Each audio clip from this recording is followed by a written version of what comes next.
नमस्कार दोस्तों, आप सभी का स्वागत है हमारे YouTube चैनल इंडियन स्टूडेंट्स पे। तो इस वीडियो में हम लोग बात करने वाले हैं इम्पॉर्टेंट टॉपिक्स क्या हैं। टॉपिक्स की बात हम लोग इस वीडियो में करेंगे BHU एंट्रेंस एग्ज़ाम के लिए, स्पेशली किसके लिए, BA आर्ट और सोशल, साथ ही साथ LLB वालों के लिए। टॉपिक का मतलब किस सेक्शन से मैक्सिमम संभावना है प्रश्न पूछे जाने की, या किस सेक्शन से मैक्सिमम प्रश्न जो है पिछले सालों में पूछे गए हैं, उस आधार पे जो है यहाँ पे 15 टोटल टॉपिक्स केवल और केवल हिस्ट्री यानी इतिहास से ये 15 टॉपिक सेलेक्ट किए गए हैं। आप इन 15 टॉपिक्स को जब भी इतिहास पढ़ें तो इन 15 टॉपिक्स पे विशेष जो है फोकस करके पढ़िए। तो ये BA आर्ट और सोशल साइंस के लिए है। हिस्ट्री को पहले आप लोग 3 पार्ट में डिवाइड करेंगे, प्राचीन, मध्यकालीन, आधुनिक, यानी एंशियंट हिस्ट्री, मिडवल हिस्ट्री और मॉडर्न हिस्ट्री। 3 सेक्शन में आपको हिस्ट्री को डिवाइड करना है, इससे ये जो है इतिहास पढ़ने में आपको आसानी होगी। तो पहले भाग में आपको सिंधु सभ्यता जो है पढ़ना है। हालांकि जब आप पढ़ेंगे तो प्राचीन भारत में वेदों से संबंधित जो है प्रश्न भी पूछे गए हैं। वेद, कौन सा वेद पुराना है, भारतीय संगीत का जन्म किस वेद से हुआ है, तो ये सारी चीज़ें आपको पढ़नी पड़ेंगी। इससे प्रश्न जो है पूछे गए हैं। फिर उसके बाद यह सबसे प्राचीन वेद कौन सा है, इन सबसे प्रश्न पूछे गए हैं, लेखकों से प्रश्न पूछे गए हैं। लेकिन जो ज़्यादा प्रश्न आते हैं वो सिंधु सभ्यता से आते हैं।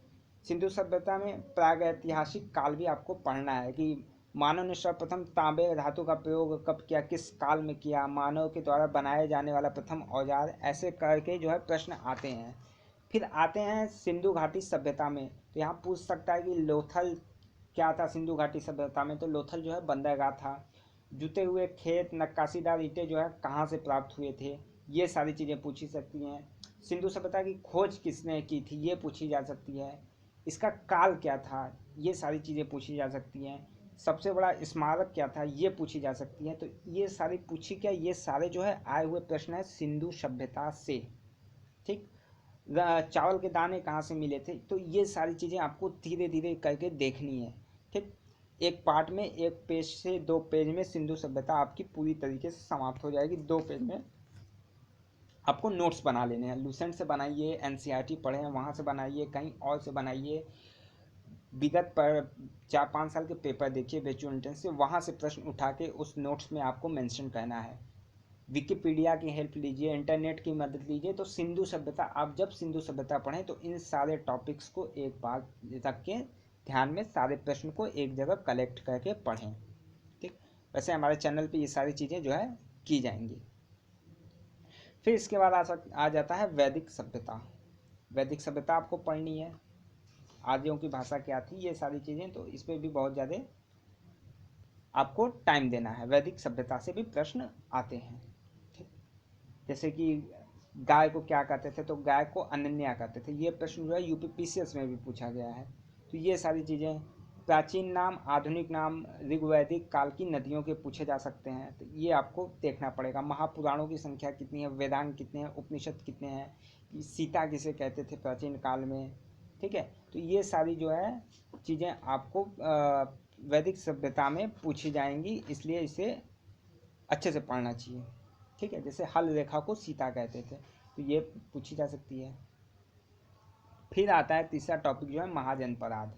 महाजनपद में, महाजनपद 16 जो है महाजनपद थे, उनकी राजधानी। आधुनिक में आधुनिक स्थान कौन सा है, ये सारे महाजनपद में है। तो महाजनपद बहुत छोटी टॉपिक है, लेकिन प्रश्न जो है अक्सर पूछ लिए जाते हैं।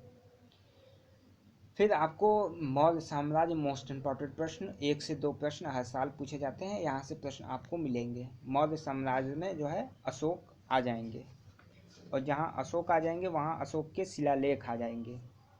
अशोक के शिलालेख आपको पढ़ने हैं।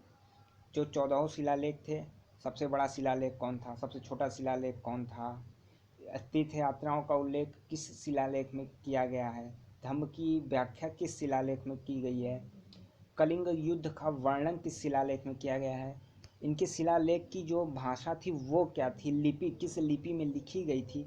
ये सारे मेन जो है प्रश्न जो है मौर्य साम्राज्य और मौर्य साम्राज्य में भी अशोक, मौर्य साम्राज्य में भी अशोक से मोस्ट इम्पॉर्टेंट जो है प्रश्न पूछे जाते हैं। ठीक।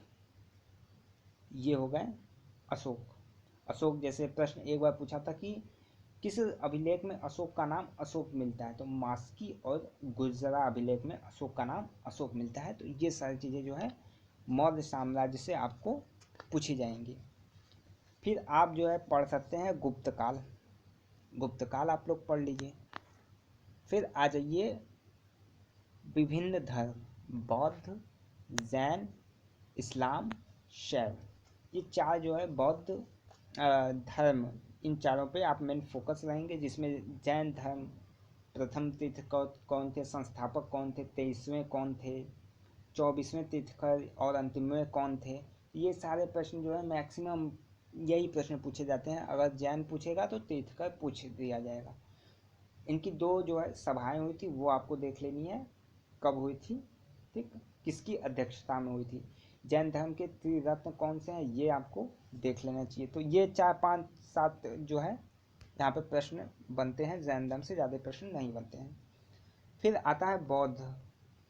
1 साल 2 साल के गैपिंग पे जो है बौद्ध से प्रश्न पूछ दिए जाते हैं। बौद्ध भी आप जब पढ़ेंगे तो बौद्ध में बौद्ध की महासभाएं, 4 महासभाएं हुई थी, 483, 383, 255 ईसा पूर्व, 3 ईसा पूर्व और ईस्वी की प्रथम शताब्दी में। ये 4 जो है बौद्ध सभाएं यानी संगतियां हुई थी। किस स्थान पर हुई थी, किसकी अध्यक्षता थी, किसका शासनकाल था, यानी बस महासभाओं से 16 प्रश्न आपके बन जाते हैं और 1-2 साल के अंतराल पे यहीं से प्रश्न जो है आ जाते हैं। तो ये आपको महासभाएं सबसे पहले पढ़नी चाहिए। फिर बौद्ध की मृत्यु कब हुई थी ये भी प्रश्न पूछा जाता है। 4 आर्यसत्य कौन से हैं, हीनयान या महायान में विभाजित किया गया, तो महायान किसकी जो है शाखा है, ये 2014 में आया हुआ प्रश्न है बीए में। तो ये सारी चीज़ें हैं। बौद्ध को ज्ञान जो है किस पेड़ के नीचे हुआ था, किस नदी के किनारे हुआ था, ये भी पूछा जा सकता है। बौद्ध ने अपने सर्वाधिक उपदेश कहाँ दिए थे, ये पूछा जा सकता है। ये सारी चीज़ें हैं। बौद्ध की मृत्यु कहाँ हुई थी, परिनिर्माण क्या होता है, महापरिनिष्क्रमण क्या होता है, तो ये सारी चीज़ें जो है बौद्ध धर्म से पूछी जा सकती हैं। तो पहले आप लोग बौद्ध और जैन ही अच्छे से तैयार करिएगा। तो प्राचीन इतिहास में बस यही चीज़ें आपको अच्छे से देखनी है।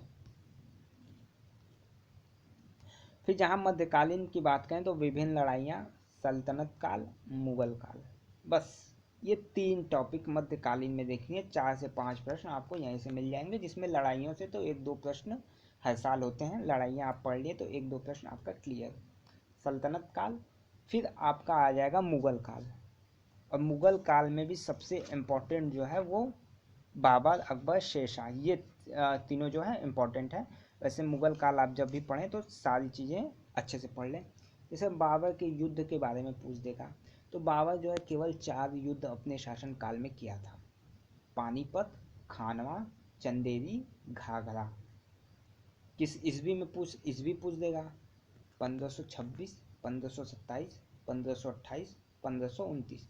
1530 में बाबर मर गया था। तो 1526 की जो होती है वो पानीपत, यानी पानी पिया, खाना खाया, चल दिया, घर गया, मर गया। ये जो है एक ट्रिक है। ट्रिक कैसी है कि 1526 में पानी पिया, 27 में खाना खाया, 28 में चल दिया, 29 में घर गया यानी घाघरा का युद्ध, और 30 में मर गया। तो ये 1526, 27, 28, 29, 30 ये सीरीज होती है बाबर की। तो ये बाबर की चारों लड़ाइयाँ आसानी से आप याद कर सकते हैं। तो ये सारी ट्रिक्स हैं। तो मध्यकालीन में आपको ये 3 टॉपिक्स जो है अच्छे से कवर करने हैं, अच्छे से कवर करने हैं। इसका ये मतलब ये तीनों अच्छे से पढ़ना है और इसके अलावा भी पढ़ना है। ऐसी बात नहीं है कि बस ये 3 पढ़ के जाएंगे आपका काम हो जाएगा, ठीक। इसे बार बार आप दोहराते रहिएगा। आधुनिक भारत जो है इतिहास की सबसे मजबूत कड़ी है, और मैक्सिमम जो प्रश्न पूछे जाते हैं, यानी हिस्ट्री से अगर 30 प्रश्न पूछे जाएंगे तो ये मान के चलिए 15 से 18 प्रश्न जो है इस आधुनिक भारत से रहेंगे। 15 ऊपर जो है प्राचीन मध्यकालीन से रहेंगे, 15 आधुनिक भारत से, यानी आधा हिस्सा 50% हिस्सा हिस्ट्री का ये कवर करता है।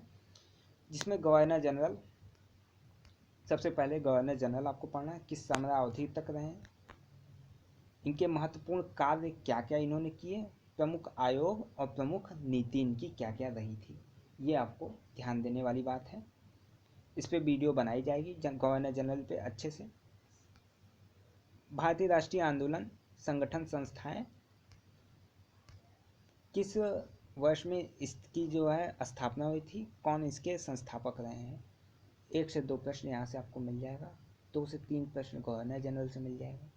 फिर आ जाता है 1857 की क्रांति। 1857 में किस केंद्र में कौन सा नेता था, यहाँ से प्रश्न जो है 1857 की क्रांति से बनते हैं। और भी कई सारे प्रश्न यहाँ से निकल के बन जाते हैं। प्रमुख वचन और नारे किसने दिए थे, इससे भी प्रश्न बन जाते हैं। प्रमुख पत्र पत्रिकाएं और उस टाइम स्वतंत्रता आंदोलन के समय की पुस्तकें कौन सी थी, ये सारी चीज़ें। 15वां टॉपिक आपके लिए कि आपको कौन सी टॉपिक ऐसी लगती है जो इस 15 टॉपिक्स में 14 टॉपिक्स में छूट गई है। 15वां टॉपिक आप कमेंट बॉक्स में बताएंगे कि कौन से सेक्शन से जो है प्रश्न पूछे जाते हैं जो यहाँ पे छूट गया है। ये सारे जो है मेरे हिसाब से 15 जो है मोस्ट इम्पॉर्टेंट टॉपिक्स हैं। ठीक, इसका ये मतलब नहीं है कि आप अन्य चीज़ों को नहीं पढ़ेंगे, आप सारी चीज़ों को पढ़ेंगे, लेकिन इन 15 चीज़ों पे आप विशेष फोकस करके पढ़ेंगे। इसके अलावा आप हमारे फेसबुक जो है ग्रुप से जुड़ सकते हैं। बेचू एंट्रेंस एग्ज़ाम 2019-20 सर्च करेंगे, फेसबुक ग्रुप आएगा, आप उसे ज्वाइन कर सकते हैं। वहाँ पे फ़ायदा क्या होगा कि PDF फाइल सेशन में जाके आप बेचू एंट्रेंस से इम्पॉर्टेंट PDF फाइल डाउनलोड करके उन्हें जो है पढ़ सकते हैं। अगर आपको कोई चीज़ है, कोई डाउट है, कोई प्रश्न नहीं समझ में आ रहा है तो आप डायरेक्ट फेसबुक ग्रुप पे जो है पोस्ट कर सकते हैं, वहाँ से कुछ इन्फॉर्मेशन ले सकते हैं। यहाँ तक कि एडमिशन के समय में भी आपको कुछ चीज़ें नहीं समझ में आ रही हैं, कुछ चीज़ें करनी है तो आप वहाँ पे पूछ सकते हैं। तो काफ़ी हेल्पफुल ग्रुप है, काफ़ी सारे मेंबर्स लोग यहाँ पे जुड़े हुए हैं जो अपने प्रश्न जो है यहाँ पे पूछते रहते हैं। बेचू ऑनलाइन करके हमारा जो है फेसबुक पेज भी है। और वीडियो पसंद आई है तो लाइक करें और हमारे चैनल को जो है सब्सक्राइब करें इंडियन स्टूडेंट्स को। साथ ही जो लोग मैथ्स की तैयारी करेंगे वो मैथ्स कोना चैनल है, उसे सर्च कर लें, वहाँ बेसिक मैथमेटिक्स आपको कवर करा दी जाएगी। बहुत बहुत धन्यवाद आप सभी का। चैनल को सब्सक्राइब कर लें, बेल आइकॉन प्रेस कर दें। Thank you.